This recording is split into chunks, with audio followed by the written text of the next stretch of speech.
અમદાવાદથી હાલ મહત્વના સમાચાર સામે આવ્યા છે, જ્યાં અમદાવાદમાં સ્મશાનની ભઠ્ઠીના ભોયરામાંથી દારૂ મળી આવ્યો છે। દારૂ છુપાવવાનો બુટલેગરના નવા કિમિયાનો પર્દાફાશ કરી દેવામાં આવ્યો છે। અમદાવાદના ખોખરામાં બુટલેગરનો નવો કિમિયો સામે આવ્યો છે, જ્યાં હાટકેશ્વર સ્મશાનની ભઠ્ઠીના ભોયરામાં વિદેશી દારૂ છુપાવવામાં આવ્યો હતો। ગત મોડી રાત્રે બાતમી મળતા સ્થાનિક પોલીસે રેડ પાડી હતી, ત્યારે પોલીસે 60 જેટલી વિદેશી દારૂની પેટી ઝડપી પાડી છે, તો 3 લાખથી વધુના મુદ્દામાલ સાથે આરોપીની ધરપકડ કરવામાં આવી છે। અમદાવાદથી આ મહત્વના સમાચાર સામે આવ્યા છે, જ્યાં સ્મશાનની ભઠ્ઠીના ભોયરામાં બુટલેગરે દારૂ છુપાવ્યો હતો।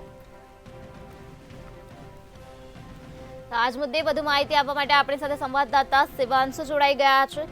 જી શિવાંશુ, અમદાવાદમાં સ્મશાનની ભઠ્ઠીના ભોયરામાં દારૂ છુપાવવાના બુટલેગરના કિમિયાનો પર્દાફાશ થયો છે, શું છે વધુ વિગત?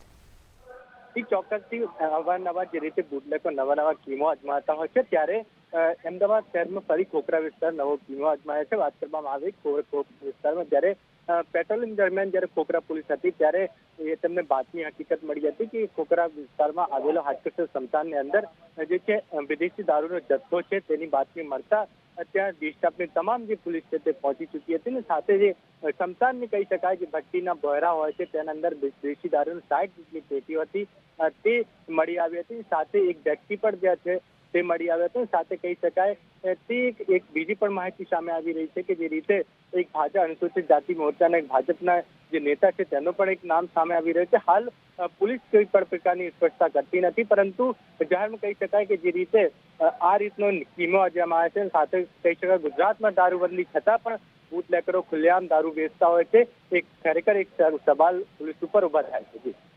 જી શિવાંશુ, સમગ્ર માહિતી આપવા બદલ આભાર। અમદાવાદના ખોખરામાં હાટકેશ્વર સ્મશાનની ભઠ્ઠીના ભોયરામાં આ પ્રકારે વિદેશી દારૂ છુપાવવામાં આવ્યો હતો, ત્યારે પોલીસને આ અંગે બાતમી મળી હતી। પોલીસે તપાસ હાથ ધરતા 60 જેટલી વિદેશી દારૂની પેટીને ઝડપી પાડવામાં આવે છે।